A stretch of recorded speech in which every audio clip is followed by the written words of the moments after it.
Desperate energy is not something we want to be giving off, especially in this year moving forward, because this does not only repel people, the good people, away from you, but it also makes you feel like you're constantly chasing things and people, but you're not attracting them. And that's not what we want, because we want to attract the right things and the right people to us.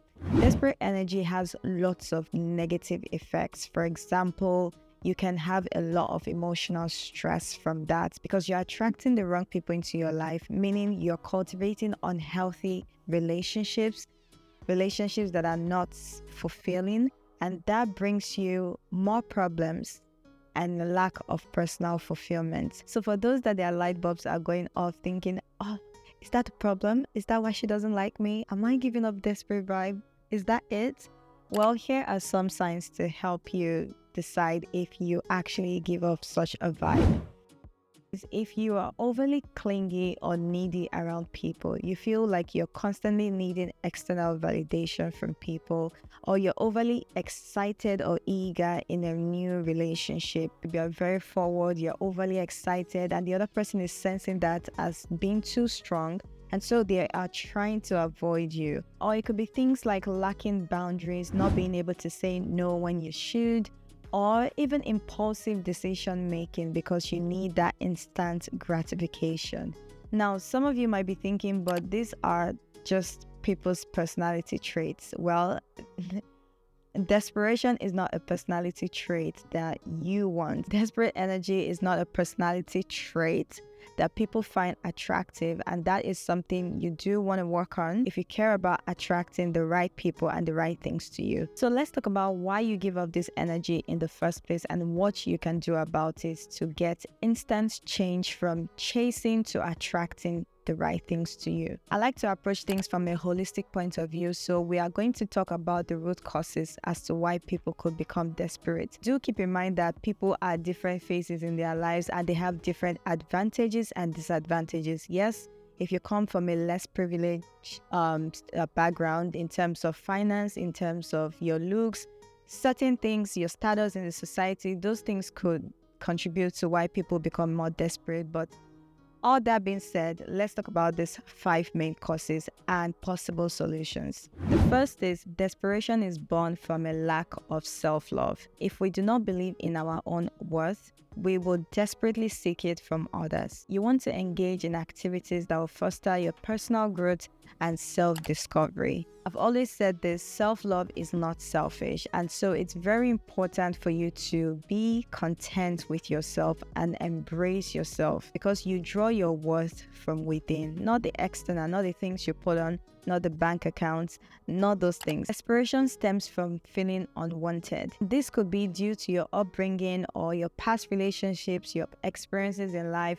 I was watching the Nollywood recently where a young, ambitious, beautiful lady was in a toxic relationship, and in the movie, I was like, through the scenes, I kept on wondering why she couldn't just call it a quits, because this guy obviously did not love her, he wasn't treating her fairly, but she still was pushing the relationship.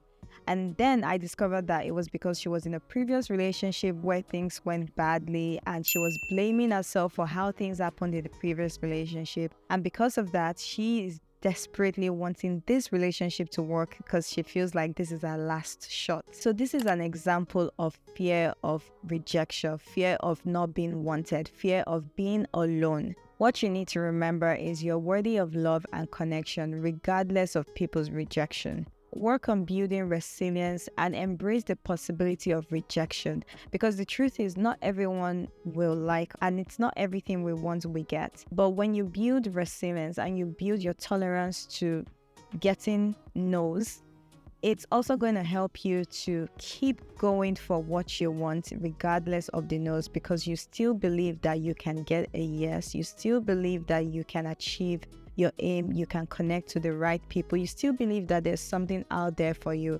regardless of the past rejections. So practice self-validation and recognize that rejection does not directly tie into your self-worth. Genuine confidence comes from within. External validation will not give you all the validation you need. Do some inner work in terms of validating yourself, even when you're not getting the accolades, the recognition from people externally.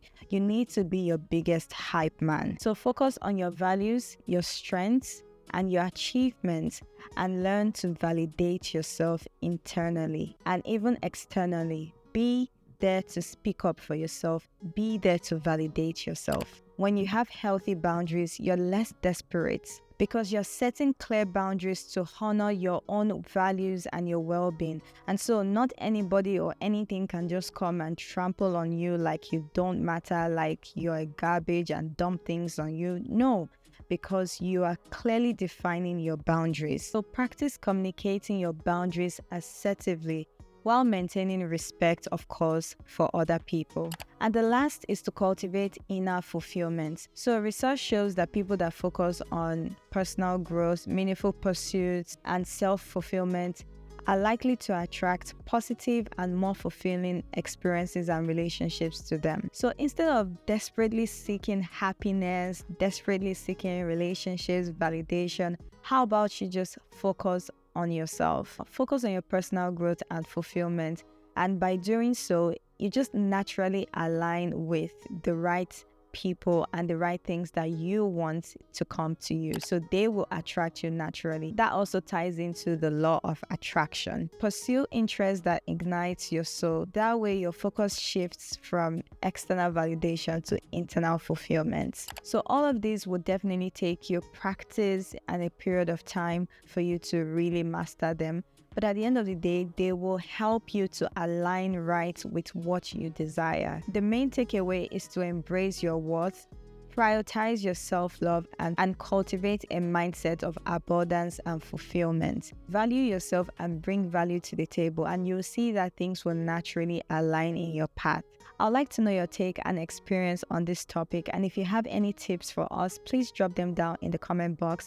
Also, don't forget to give this video a thumbs up if you found it helpful, so it will reach more people that will find it helpful. And of course, subscribe to the channel if you haven't. And if you're just seeing this hot chocolate for the first time, hey, this is Tinuola, and on this channel, I share valuable content. So please consider joining this thriving family. For my returning subscribers, thank you so much for tuning in again. I love you guys. Big love. And I will see you in the next video. Until then, keep shining. Bye, guys.